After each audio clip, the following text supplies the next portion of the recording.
It's the list and your boy at Fightful.com. With Jimmy Van and Sean Ross Sapp. They're on fire. Boom shakalaka. 200 strong.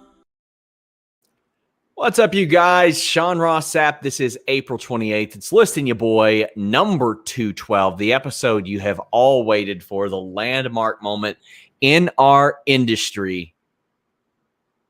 I mean, it took us a long time, but we're finally here. Jimmy, I know that you personally called in a favor with the Ontario government and asked them to lock everything down for this specific moment. I said, listen, Doug, I realize that everybody's sick of staying at home, but they're staying at home on April 28th for episode 212.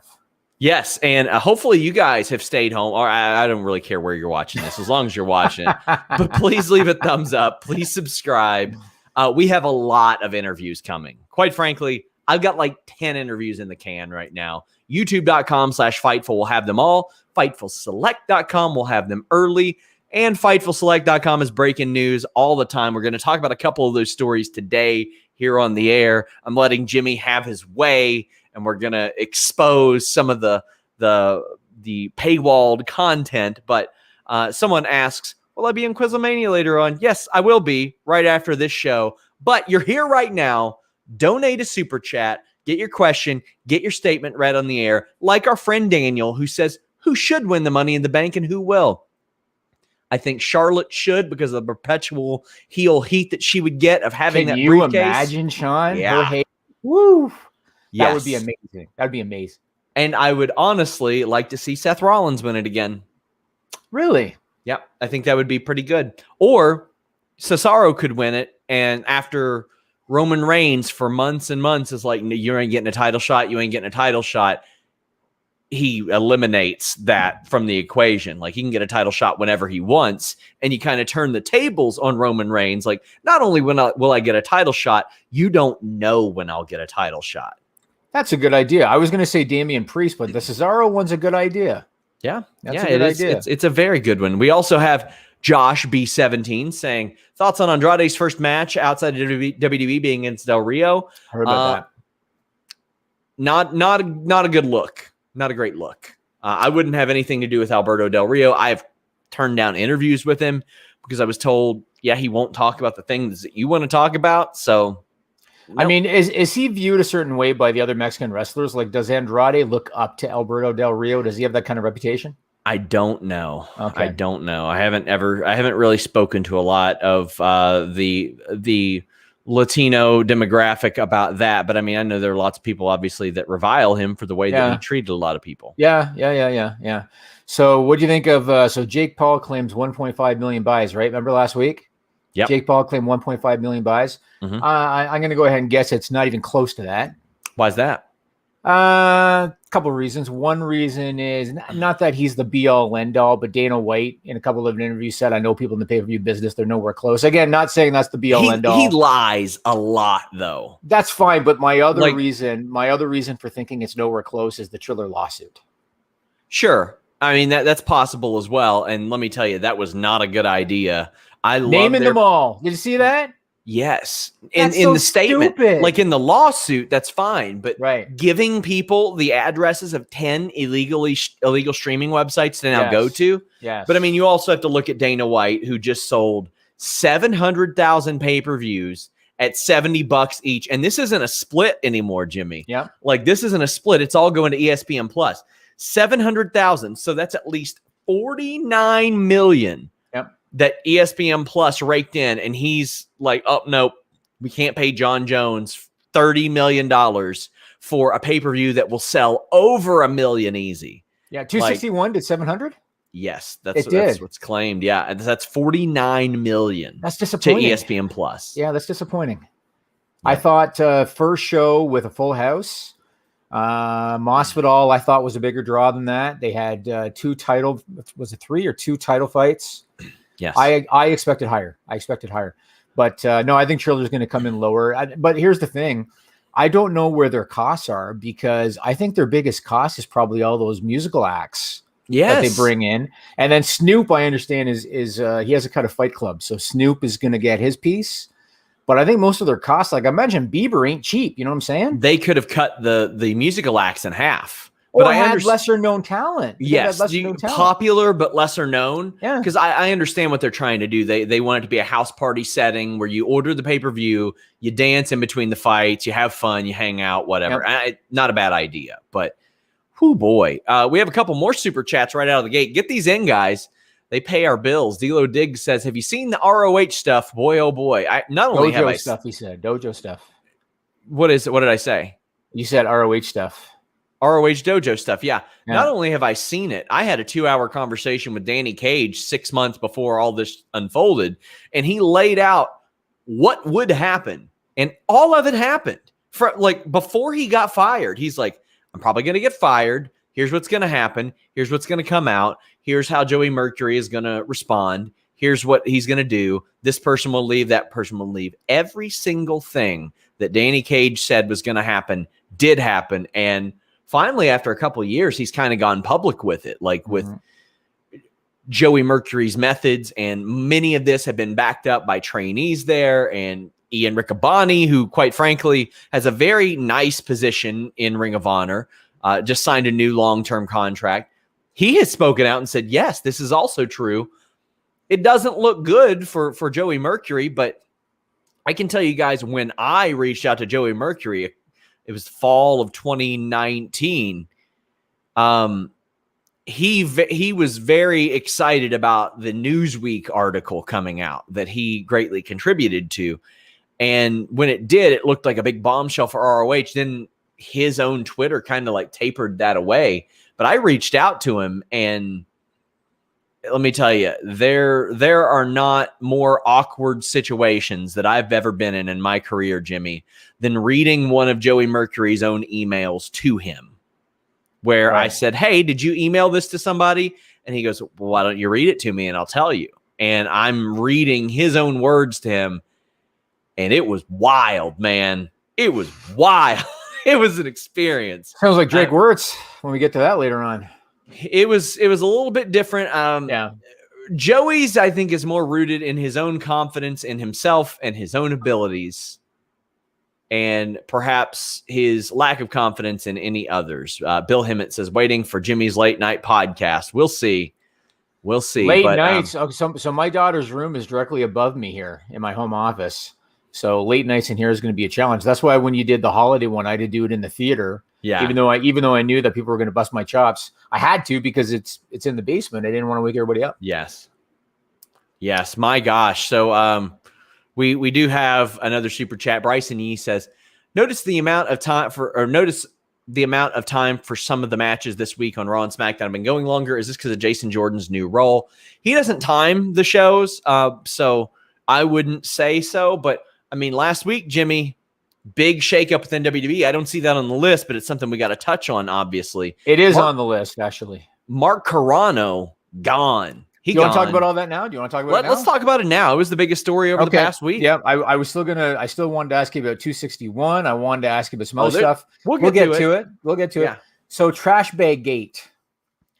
Tell us, just summarize it for us. So we're not talking about it for 20 minutes. WWE releases. So far, I've only heard of women. I reached out to some of the men. They said that they didn't get theirs in trash bags, received their belongings in trash bags. Since then, Jillian Hall, Gail Kim, they said, yep, happened to us too back in the day. So it's probably not Mark Carano. Johnny Ace called up these talent and said, hey, sorry, this is on Mark Carano, at least to some of them, but also didn't say explicitly, oh, we're firing him. So I couldn't run with that. I could run with the fact that he's getting the finger pointed. However, I got a call from a very high up source in WWE shortly thereafter, which confirmed it. And let me tell you, WWE was, I want to say, genuinely and sincerely embarrassed by this. They should be. They were very embarrassed about this. There was a lot of remorse shown. Part of my job is figuring out when the bullshitters are bullshitting me and trying to decipher whose agenda is coming out. The people that I spoke to seemed very, very upset that this would happen. And they were like, we know that they're not going to have positive stuff to say about us after a release, considering that a lot of them weren't creatively satisfied anyway. But this shit was not to happen. It was not supposed to happen. It is unacceptable. I saw a lot of sincerity and genuine remorse from WWE for either one, it happening, and two, them not knowing that it happened. There were a lot of people very upset. You got PWU saying Nick Khan was apparently very pissed off. I would imagine he is when he's sitting there talking about how he wants WWE to be on par with the Marvel Universe. Well, first off, good luck with that, buddy. Second off, that type of stuff would not fly. That stuff would be in Variety. It would be in yeah. They're very lucky that they don't get the kind of attention. And again, somebody says embarrassed. Hasn't this happened a lot? That's the thing. They didn't know. They weren't aware that this was common practice, because if it had happened before, nobody had put it out there. Mickey James. Well, Jillian Halls was like a decade ago. Yes. And social media was not utilized to the extent that it is now. And so, and what makes it worse in terms of the public perspective is Mickey James had been trying to get noticed before she got released. You know, her and Chelsea Green, they put out those photos as a tag team. She was trying to get the attention of like, I still want to work. I still want to work. Then she gets released. Then she posts pictures of the stuff in trash bags. What a bad, just series of events for WWE that was. Somebody had to take the fall. And it seems like Carano was not very popular with a lot of the wrestlers. It seems a lot of them have very outspoken about how they didn't like him and he didn't treat them well. And so, it's a tough situation, man. So whether he was the one that physically did it or not, he took the fall. Yep. And I tell you what, I reached out to, I think I counted it up. It was 25 people. One person had positive things to say about Mark Carano. Right. One. And this person is someone who I value greatly as a moral compass within the company. But man, that's a lot. And then you got a lot of other stuff emerging, like from, quite frankly, people he had relationships with. It ain't pretty. It ain't good. And Nick Khan, I thought, was very impressive on that media call. I saw Dave Meltzer actually tweet about it, how smooth he was. I've listened to 24 of those things. And you'll notice Vince McMahon does not answer questions anymore. Nick Khan's on there answering questions, and he's real good at it. He is. I mean, he handled a lot of the last call too, and was quite good on that call too. And apparently the Peacock deal was very much him that got that done. And if you look at Nick Khan's financial compensation, he's doing all right. Sean Ross Sapp, have you looked up Nick Khan's financial compensation? No, he's doing good. We're talking a signing bonus to the tune of millions when they brought him on. So, so Nick Khan's doing well. Now, there were other changes going on behind the scenes at WWE. So we knew that John Laurinaitis took over as the head of talent relations because he's the one that made those phone calls. Yes. So he took on that role. PW Insider reports that Jason Jordan has taken over Laurinaitis' old job as the lead producer. And you know what I find interesting about that? What? I find interesting that means that he oversees other producers who are like tenured wrestling veterans. Good.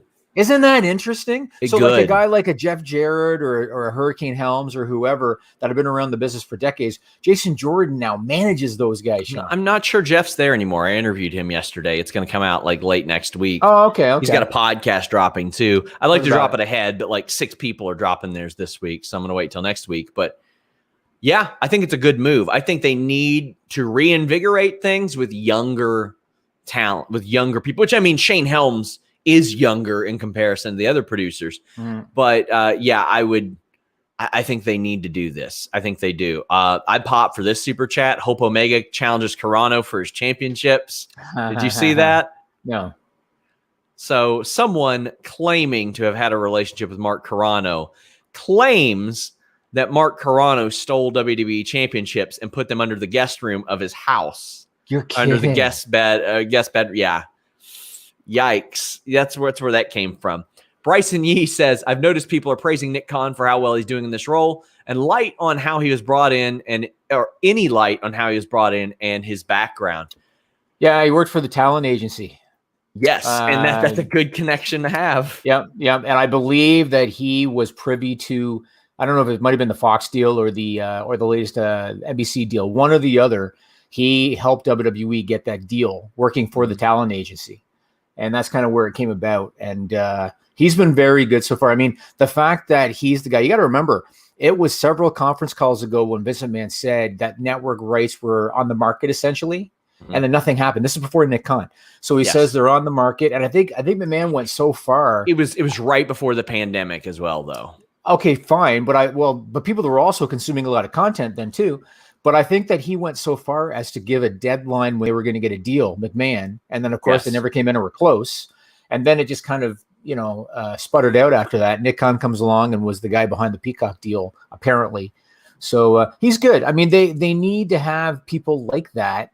And what I'm going to kind of reserve judgment on is he going to be drinking the Kool-Aid is what I want to know. Because he seems like he is a straight shooter. And he needs to change the formula of the Kool-Aid. 100%, because that's all they've had. All they have is these people. And again, no disrespect to Stephanie McMahon, but I posted something on Twitter when the call was going on. It's very clear to me that the plan is not to replace Vince McMahon with one person. It's very clear that the plan is to replace Vince McMahon with two. I think they're going to replace Vince with Stephanie and with Triple H. And Stephanie actually alluded to that in an interview, and I can't recall the outlet. But she alluded to it in an interview by saying you can't replace Vince with one person. She said something like that. I think that's the plan, because this was, I believe, the second earnings call in a row that Stephanie was on the call. Yeah. And she never used to be part of those earnings calls. Correct. I think she is currently learning on the job. And I think that the plan is for her to take over the corporate aspects of what Vince does. I think Nick Khan, though, I don't think Stephanie's going to be chairman or CEO. I think Nick Khan will be. And then I think that Hunter's going to take over the creative aspects. And it would not surprise me. And I hope nobody reports this as fact, because this is pure opinion. Wouldn't surprise me if Vince has an exit plan now. Okay. Because otherwise, why would you have your daughter now learning on the job how to do these quarterly calls? I think he's got an exit plan. Zach Barber sends the super chat and says Nick Khan is a much smoother BSer than Triple H. Yeah, he is, because I sat there on those media calls where Triple H is like, it's funny when people lose in other promotions or brands, nobody says, are they moving to a different brand? And I'm like, well, one, that happens on NXT all the time. And two, yes, they do. When we've got a shakeup or a draft coming and somebody starts losing, we always speculate that. So yeah, I think that's right.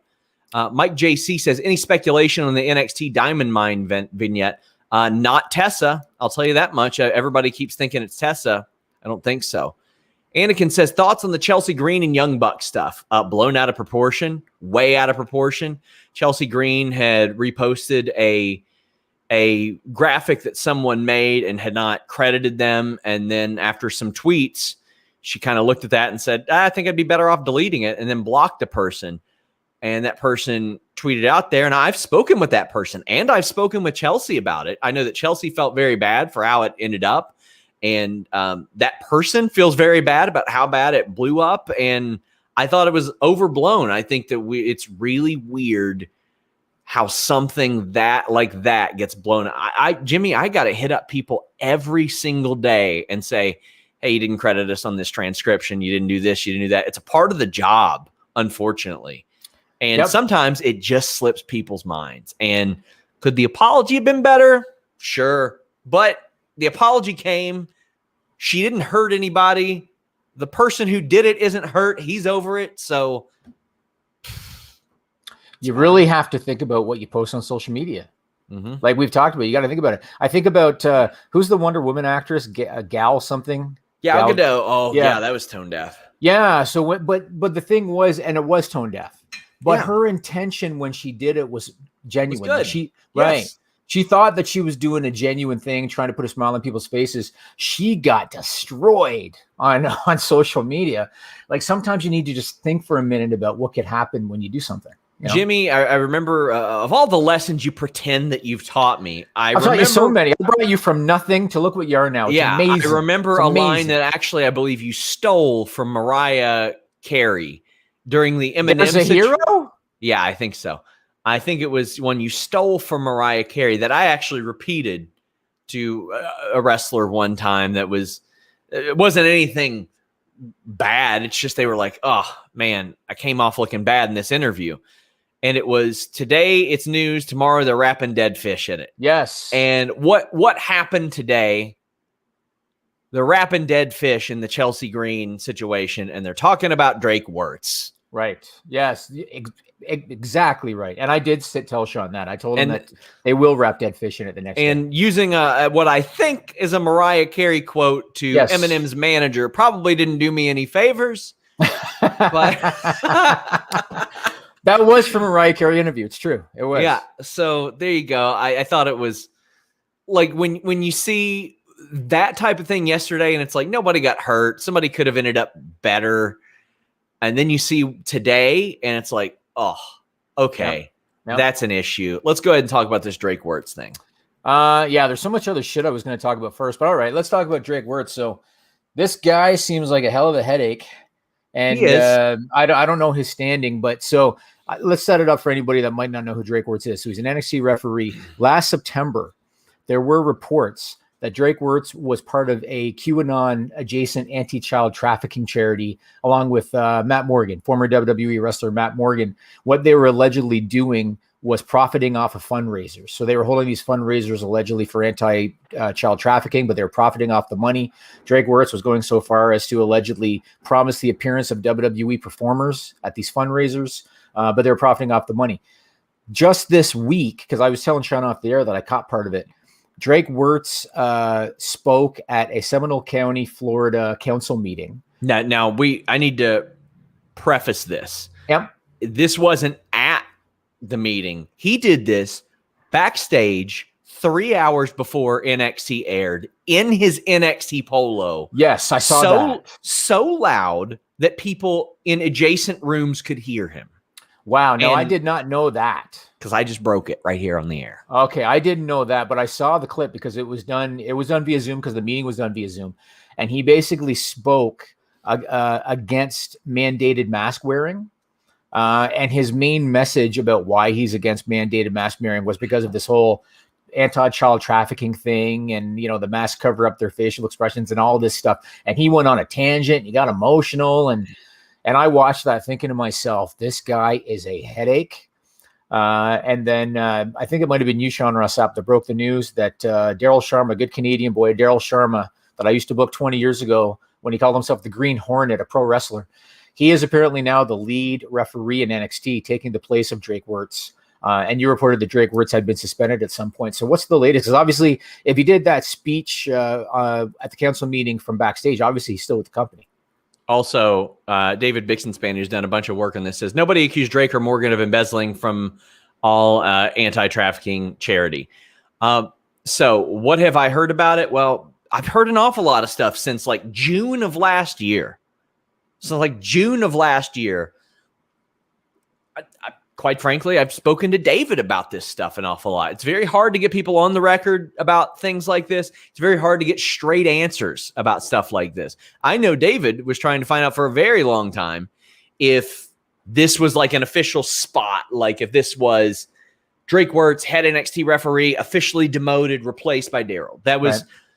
And I was told at least informally that was the case. And I was told that at least informally he was suspended earlier this year. I don't know for what specifically. And again, don't know if it was formal or informal. I've reached out to WWE about it. They have not replied, but he was not permitted at the PC. And I was told that at least shortly following his return, that he was his stuff had been a little bit more subdued. And for example, like he's even drawn the ire of some of his friends. Evan Wright says, I'll never forget Joey Janela walking down the street with Trump-related protesters asking for Drake Younger, some of the best Twitter content. I've had a lot of his friends reaching out and say, man, he's so much different now. Okay. So much different now. And Hannah, who probably knows people in the company, says, hell of a headache is an understatement of the year. Yeah. I've heard stories that I cannot put out there yet that yes, headache. And putting this type of thing out into the world isn't good for WWE for sure, because it's like one person said that they think that his radical beliefs may actually protect him because they might get scapegoated for something. I have to be very careful what I say, obviously, because of this, but yeah. I mean, you think about it, it's not apples to apples, but you think about what happened to Big Cass. You think about what's been happening with Jackson Riker. Not apples to apples. Well, Cass was outspoken, but it was more because he went against WWE's wishes with that little person segment. Little person, right? And went into business for himself there. Yeah. And It's sad because there are a lot of people who liked him an awful lot, and they're like, he's not the same guy. And I've never spoken to him. Don't really have a desire to, but I'd be really curious to know because I didn't know until you just said it that he did that council meeting from Backstage at NXT. I'd like to know. Yes, in an NXT polo at about right. I did see the NXT polo. I did see that based on the timestamp that Bix had posted, and when the meeting started, it would have been at like about 5 p.m. Eastern because it was 3.5 hours into this meeting. This started at 1:30. Hannah says, as a business owner, Jimmy has a different perspective. Wearing the brand of your employer while doing something like that is typically not acceptable anywhere. I've had to fire people for that. Yeah. I generally avoid politics on my Twitter because I represent Fightful over there. Sean, what do you think my reaction would be if that was Sean Ross Sapp in that council meeting instead of Drake Wurtz? What do you think my reaction would be? Wearing a Fightful t-shirt. Well, it wouldn't have been good. Oh, it wouldn't have been good. You got to stay away from that stuff for sure. You got to stay away from that stuff. Oh, man. Well, we do have a few more super chats. Ricardo Holt says, hi, Sean. Hi, Jimmy. Good luck on Quizlemania. Thank you. Evan Wright says, still waiting on Jimmy's Doug Ford select rant. Hey, there you go. He's been like MIA. It's amazing. It's amazing. Do you know what this guy did, Sean? Let me just say this. Let me just say this. You know what he did? I want to put this in terms for somebody not in the know that will understand.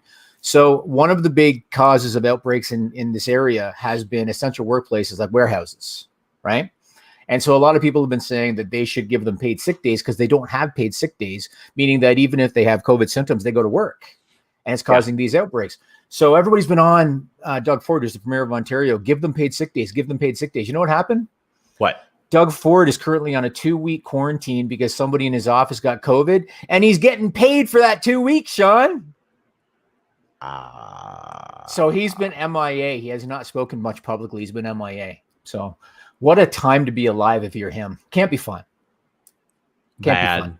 Bad. A couple more super chats, though, Jimmy. That's good. Christian says, Diamond Mine is a person. Thought it was the name of the NXT Evolve show. Nope. Used to be Diamond Dallas Page's talk segment, I think. Yes. Anakin asked if I heard from Cardona about the figure his dog ate while I did the interview with Chelsea. I didn't, but I saw them post the clip. I talked to Matt here and there, and we've got some more projects coming up with Matt very soon. Yes, we do. Gutier25 said, thoughts on CMLL ending its relationship with ROH? A formality, honorary in its existence, minimal since the pandemic. Nothing. If I was ROH, I'd probably want to do business with AAA and everybody else. So that was going to be on my list. And what I was going to ask you was, do you think, because obviously I think it was in February when New Japan and CMLL released a joint statement to kind of reassure that their partnership still existed. But do you think that Ring of Honor is looking to AAA because of the AEW involvement? Maybe they're thinking they can get a rub the way that Impact has a little bit and maybe do something with Omega. Yeah. I think that they're going to try to jump in on that. I think they should. I think it's a good idea. CMLL has the least leverage of so many of those companies right now. Impact has more leverage than them. And if they're going to continue, and I was going to talk about Omega later too, but if they're going to continue with this Omega thing, now he's the Impact champion and he's the AAA. What's the title that he has in AAA? The Mega Championship. Yeah. Mega Championship, and he's the AEW champion. If they're going to continue down this road, what are you looking at? NWA or Ring of Honor right now? Yep. So and NWA, Tyrus in a TV title match, worst wrestler of the year, probably. Yeah. Feel bad for Pope having to be a part of that. Woof, man. He's such a good guy, and Tyrus sucks, man. Like, I hate to say that about somebody. He's bad. I can't believe they looked at him and said, we got to bring him in. I think they were looking for anybody with name value they could get, probably. But, I mean, that's like negative name value. That did them irreparable harm, I thought. Evan Wright says, Bandito's new promotion posted a 6-man tag graphic of Lucha Bros and Bandito versus Mystery Team. Thoughts on it being Rush, Dragon Lee, and Andrade? Well, that would be awfully good. That would be very big, and they would immediately have more buzz than CMLL in the States, I think. Yeah, so I got to tell you, so the other day I sent Sean Ross Sapp a YouTube link, and I said, have you seen this? And within about 5 minutes, Sean's posted it on Twitter. So that told me that he must not have. Roddy Piper bio and A&E. And okay, so Stellar Justin Lopez says, speaking of Vince, did you see that uncomfortable clip of him pretending to speak to Roddy Piper in hell on the A&E special? So let me just say this. I don't think that Vince McMahon meant any harm by it. I think that he thought it was lighthearted humor. Did you watch the doc? I did see the doc. Okay, so immediately after he goes, Roddy's in heaven, he's not in hell. That was on the trailer too. Yes, that was on the trailer too. But when I saw that, I thought to myself, this to me, number one, it shows that Vince's sense of humor is fucked, which we all knew. But number two, this shows me how out of touch Vince McMahon is. Because Vince McMahon does not understand that in 2021, that shit by and large is not considered funny. It's not. And even me, like Sean knows me, and I don't really get offended by anything. But even me, I watched that YouTube clip with that trailer, and I thought, what the fuck is he doing? You know what I mean? Yeah. So that's saying something. I mean, like it was just, it's something I would have expected him to do 15 years ago. But I remember then, the Eddie is in hell thing, that didn't play well. Right. Yeah, I was shocked. Maybe I shouldn't have been, but I was shocked in 2021 that he did that on what's supposed to be like a serious project. And it just showed me how out of touch he was. But otherwise, I thought the documentary was great. Roddy Piper, 1985 Roddy Piper, maybe one of the top 3 greatest heels of all time. Yeah, I actually didn't like Roddy Piper until I watched his WWE documentary, and it was very good. Really? He was great. The only problem is that what he got over for in 85, in 2021, or hell, even in 2010, even in 2000, could never do that stuff. No way. No way. No. We have a bunch more super chats. Thoughts on the ambitiousness of Blood and Guts as a one-match show? I think, now this is my hunch, not a report. I think they would have to do that because of the structure and the setup. They don't have the time to do that, and they want fans there.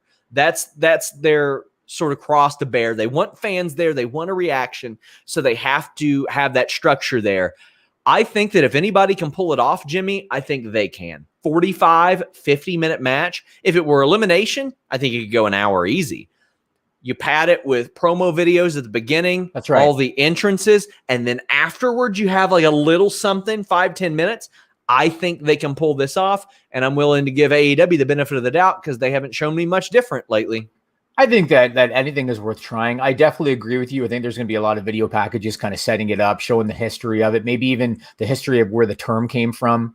Obviously, they can't show any footage, but they can at least maybe talk about it. So I think they can pull it off. But as far as, the show starts, they're on the way to the ring kind of thing. Yeah. It's not going to be like that. They got to take some time to put it together. We have a couple super chats about ROH. If that means we can get Gresham and Omega, give me that. Those are 2 of my favorite workers in the world. I adore Jonathan Gresham's work. Like when I go to the gym, I pull up some of his Octopus Academy videos and I watch his technique. He is the best. Daniel R says, will Bandito be doing more in AEW? He's amazing. If they can get an ROH deal hammered out, I'm sure they can. And what's funny is I love Joe Halbert's tweet. Sean and I were talking about this.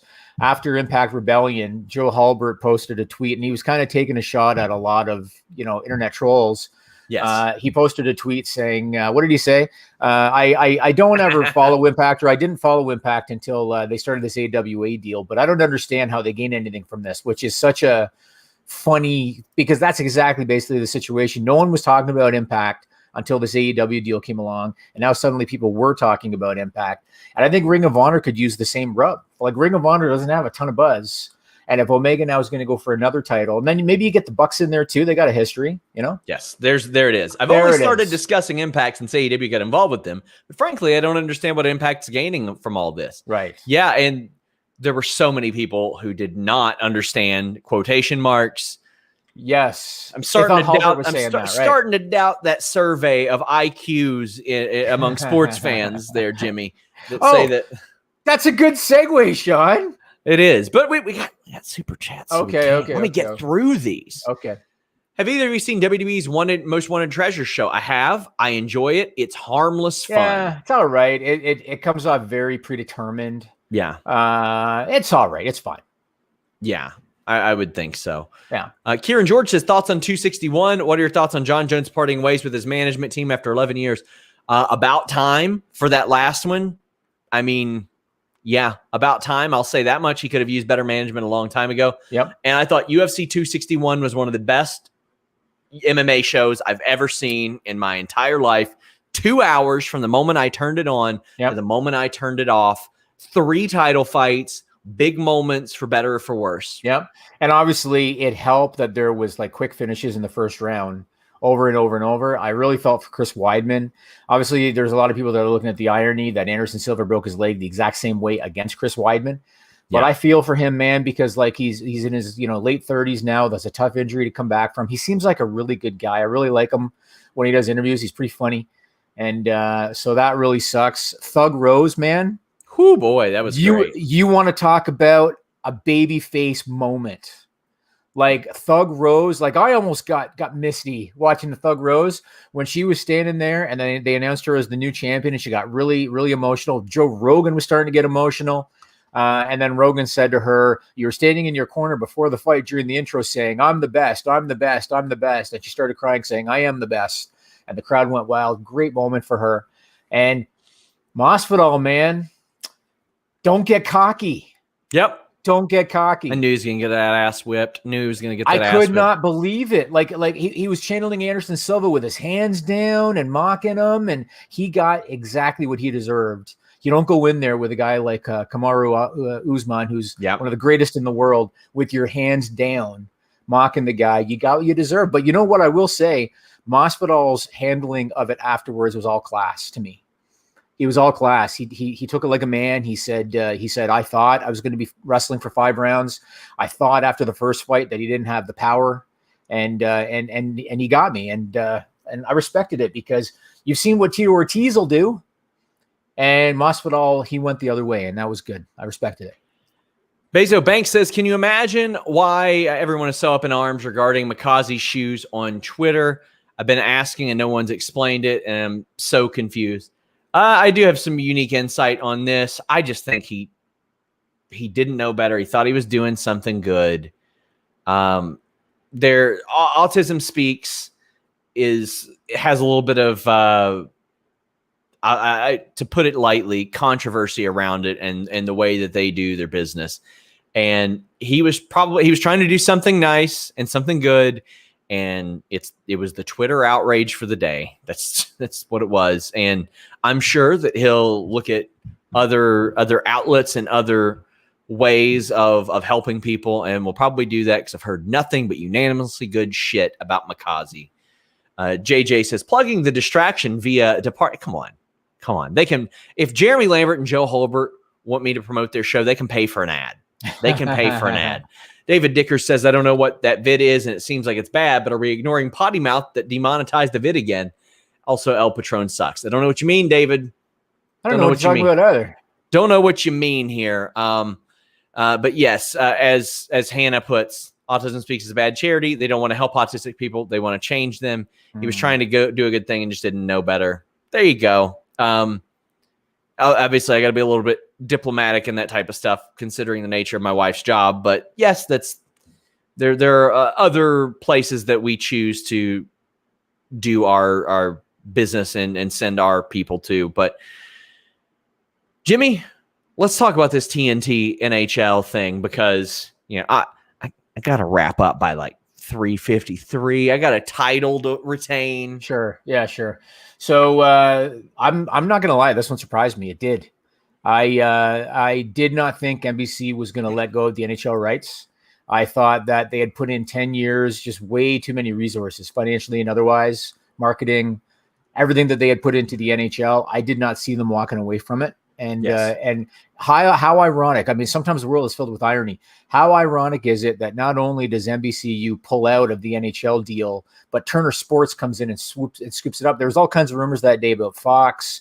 There were rumors that ESPN was going to get it because they already took the first package A of the NHL. Yeah. And TNT, Turner Sports swoops in. And so the irony here is that potentially we might have AEW and NXT going head to head again at some point. No, I know you're shaking. At some point. Now there's a few layers to this. The first layer is obviously traditionally NHL games on NBCU aired on Wednesday nights. That's how it was. AEW is doing well for TNT on Wednesday nights. However, there's no question that the NHL is farther up in the pecking order for TNT than AEW is. I do think they're going to try to figure something out. But how interesting it is that Fox Sports and TNT swoop in and take those rights. Sure. And I gave Sean this image I wanted to put up. So as a Canadian hockey fan, Sean, one thing that drives me crazy is when some of the big American media outlets that don't follow hockey, because obviously hockey is not as popular in the US as it is here. So when some of those media outlets that don't follow hockey, they do things to really make themselves look stupid because they don't do the research. And it's not that much different than us as wrestling fans seeing a media outlet talk wrestling and do something to them because they don't know wrestling. Same thing. I gave Sean this image to put up. This was posted on Twitter by Big Heat Daddy. Put up that image for a second. Oh man, is that tiny? Jeez. But you can't change it on here. What are you bitching about? This is pretty silly. Give me different software. What do you want me to say? Develop more software. Develop more software. So basically, this is the graphic that they put up on TNT when they announced this deal. And because Connor McDavid right now from the Edmonton Oilers is the best player in the game and probably the most popular player in the game, they wanted, I'm sure, to have Connor McDavid on the graphic. Whoever put this together probably just did a Google search, found out he plays for the Edmonton Oilers. That's former Edmonton Oiler Andrew Ferretz on the graphic, who played for the Oilers for like one season.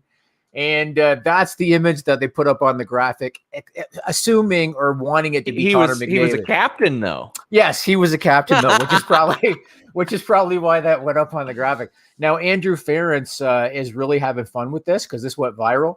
And Andrew Ferentz posted it and he said, I told my wife that Google ad buy was going to pay off. So this, as a hockey fan, is what I'm used to when it comes to the mainstream media. So we'll see how it works out with TNT. Well, there's a lot to get into. Tony Khan did an appearance on Busted Open Radio today, and shout out to Distraction co-host Jeremy Lambert for transcribing this. Tony said, quote, I know Wednesday night is our slot in our home. I'm thrilled with our partnership with TNT. It's the lifeblood of our company and our primary revenue source. It's the way most fans get exposed to AEW and see our show. Every Wednesday that we do Dynamite, for a lot of wrestling fans, it's an important night of the week. I want everyone rest assured they're not going to have to worry about these kind of major, and then he paused. We have a contract with over 2.5 years left for Wednesday nights in this slot. If there ever is an opportunity to move or a deal to be had, I would consider it. If we did something, it would have to be a really good deal for AEW and make sense for us. As it stands right now, this is a spot we're in. If we move, I would certainly consider a deal if there was something in it for AEW, end quote. Now, I have had conversations with Tony Khan in the past. He has said Wednesday was where they wanted to be. Now, a lot of people are like, NXT AEW again? Well, if that happens, I imagine it'd be a one-off, and I'd imagine it'd be in the summer because they ain't taking over NBA's time slot. NHL isn't going to take it over. AEW probably isn't. Just a hunch. I get the feeling, one, NHL can run any night on TBS, which is actually in more homes because they're running 2-hour blocks of Big Bang Theory right now. And they did say Turner Sports. Yes. Now I read the press release and I've read a couple articles by some hockey writers. TNT is supposed to be the Showcase network. Yes. But they said Turner Sports was the one that did the deal. And so it could be TBS or it could be any other related station. Just because they've carved out an audience on Wednesdays does not mean that they cannot put TNT NHL Monday or Friday. Or like you said, do Wednesday games on TBS. Or do Wednesday games on TBS. So they got Monday, Friday, TNT, Wednesday, TBS. You don't move AEW because where are you going to move AEW? Friday's a death slot. That's Friday sucks. Yeah. Saturday sucks. You're going to move them to Monday? Good luck. Yeah. Tuesday, Thursday? No. What do you think they'll do? Like in the summer, move it? Like they're not going to do that. They're very invested in AEW.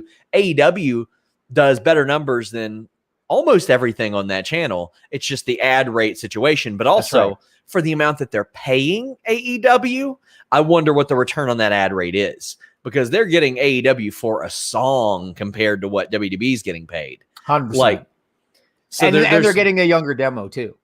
Chris Rain says, any chance they would air NHL and TBS? Yes, a very good chance. Yeah, I think there's a good chance. I mean, I'm gonna reserve judgment. Like I, if we're being very honest, I mean, the NHL contract is far more valuable to TNT than the AEW contract. Yeah, there's more to it as well. Yeah. But I also do think if you just want the best of both worlds, if you're TNT and if you want the best of both worlds, and if you have this property on Wednesday night, even though you're right, the ad rates and everything are different, but if you have this property on Wednesday night that can deliver 1 million plus viewers, and you can still get that on TBS if you put hockey there on Wednesday night, it makes sense to me that they would want to try to find a balance. Yeah. So that's where I expect it will go, but you never know. There could be, especially come playoff time, there could be preemptions. We could end up seeing, head-to-head matchups, maybe on other nights or whatever.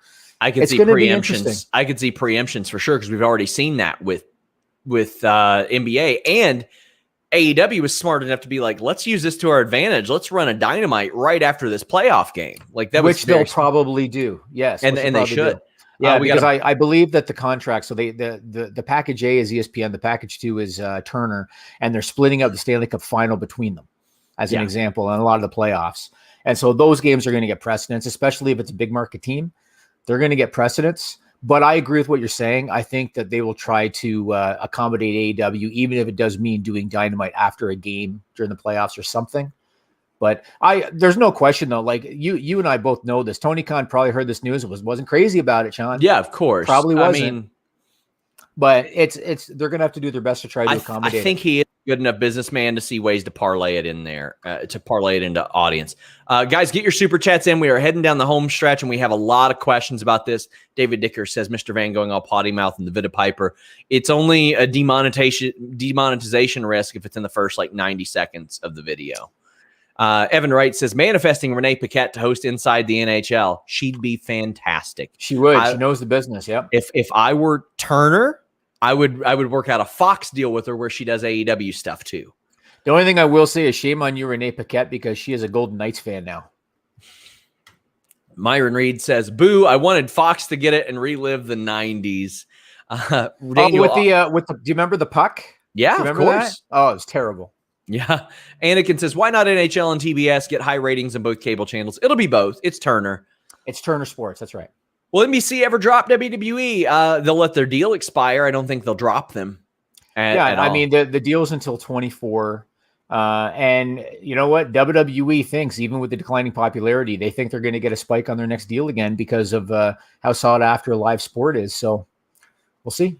NSK says, hockey is a sport that pretty much encourages fighting, great lead in to wrestling. I mean, we see TNT using AEW as a one championship lead in now. And they actually don't encourage fighting anymore. They have really gotten away from it, which sucks as a fan. But that's just how it is. Yeah.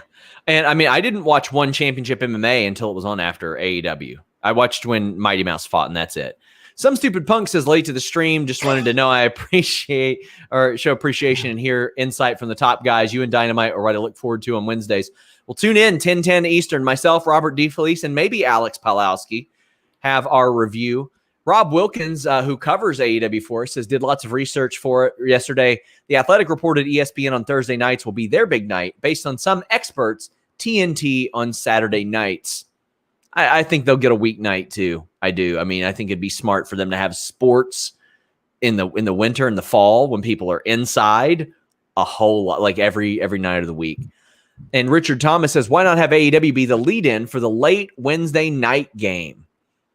Yeah, I mean, it depends on what the schedule is. Like, I think that, unless it's the Kings playing, they prefer a lot of the teams that are traditionally popular when it comes to television, the New York Rangers, the Boston Bruins. The Kings are a pretty big draw, too. Yeah. I guess we'll have to see. We'll have to see what the plan is. Trends Day Sean says this seems like a digital distribution deal for HBO Max with a side order of hockey and TBS as a likely home for most hockey given AEW and NBA deals. Hockey will do really good ad rates, so I really doubt it's on HBO Max, a streaming platform. This will be it is actually. Is it? But yeah, I mean, so the primary stuff on it is probably going to be on TBS and TNT. Yes. Put that graphic back up for a sec, Sean. The one with Andrew Ferris. I mean, yeah, obviously they're going to do some HBO Max live streaming. Stuff. Yeah. But there's no question that they're looking at television first. Yeah, the primary part of this deal is ad rates from traditional television. Like, I don't doubt that. Yeah, of course they're going to do HBO Max stuff. But Kevin Steet says, I never liked the guy, but what are Jimmy's thoughts on Bettman? Doesn't seem like that sport ever grows. Oh no, that's to the contrary. So I'm with you on Gary Bettman. A lot of people don't like Gary Bettman. He's the commissioner of the NHL. He's been there for what seems like 20 years. One of my favorite moments as a hockey fan every year is the Stanley Cup final when Gary Bettman is the one that awards the cup, and he's got the greatest heel heat of maybe any sports commissioner in any sport. Yeah. But you got to give the guy props. I mean, several years ago, they signed a deal with Rogers in Canada, hundreds of millions of dollars. The expansion fee now for a new team, Sean, like the Seattle Kraken that are coming out next year, the expansion fee is like $500 million. And that price gets spread out between the other owners. And now this new rights fee deal. So between ESPN and Turner, they doubled their rights from what it was on the prior contract. I'm not a big fan of Gary Bettman, but he has made a lot of money for the league. And so he's not going anywhere until he wants to. We're going to do some quick hit topics really quick because I don't have a lot more time. AJ Styles and Omos, I was told Monday after Mania, they weren't cleared. They said they've been partying in Nigeria. They should probably at least mention them on the show. Quick thoughts, Jimmy? I agree in some capacity. In some capacity. I don't know. I know you told me that Omos wasn't cleared, and I don't know the situation.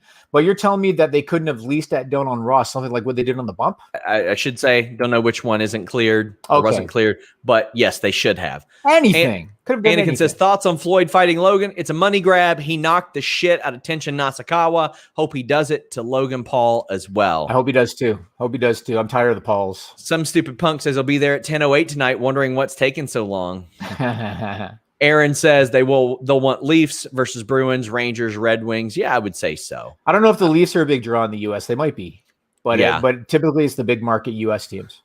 JJ says the distraction is the best. Well, Jeremy seems to think so. As he paid for an ad read. This is his paid ad. The distraction, 3 p.m. 3 p.m. Eastern Thursdays. Fightful YouTube. AEW main eventers on the show tomorrow. Hanging banners. Yes, they do have AEW. Hey, $5. That's a pretty damn cost-effective ad read. It is. Also, the Kenny Omega stuff and Raw Positivity. We've got those to wrap up. Raw Positivity. Here you go, Jimmy. Charlotte Flair's promo and match. RK Bro. That's it. That's not so. RK Bro was great. I really like it. I like that everybody thinks Orton's going to turn on him, but he hasn't done it yet. I hope they get a program with Omos and AJ because that'd be a lot of fun if they do it. Yes. Drew McIntyre's line. I thought it was get these hands, not getting these handouts. Loved it. Loved it. I hope they turn it into a t-shirt because it was really, really good. I liked the work in the 6-woman tag. It's unfortunate that it was overshadowed by the garbage with Nia Jax tripping on water and all that shit. But that's giving him too much credit. Like we can't, I can't put over the work as a positive of Raw if they screw it up with all that distraction crap. The problem is with most of the positives, that's kind of the end of it. I mean, Drew McIntyre, Braun Strowman, good match. Like Braun Strowman for a guy his size is out there getting belly-to-belly suplex across the ring. He's doing superplexes. For a guy his size, he was really flying around, but then you had another bad finish, a distraction leading to a pin when this is a match that had a lot of stakes. It was what it was. And then I was going to ask you about Randy Orton. So there was speculation that he got hurt in the match with Riddle last week because he was favoring his arm, but he was right back in there tagging up with Riddle this week on Raw, so it couldn't have been anything serious. Nope, deep bruise. I reported it on FightfulSelect.com. Please subscribe. Aaron Entertainment says Jimmy Matthews is American. That's why. To wrap up the Kenny Omega thing, match was pretty good. But anything you want in the last minute of this show, Jimmy? I was going to ask where you think they can go with it next because it feels like the buzz with the Impact thing is wearing off. Yes, it is. And so where do you think they're going to go? Like I feel like Omega. Maybe you tell me if I'm right or wrong. I don't think he's any bigger of a star now than he was when they started this thing. And so where do you think they're going to go? Do you think they are going to look at, let's add the Ring of Honor title to this? Do you think maybe they're going to let that whole thing peter out? What do you think? If those places will play ball, they'll do it. I don't think NWA will play ball. I don't think ROH will play ball. But you guys can play ball with us tonight. AEW, 10 p.m. Eastern. I got a Quizzlemania title to go win. Subscribe to FightfulSelect.com. Guys, we're out.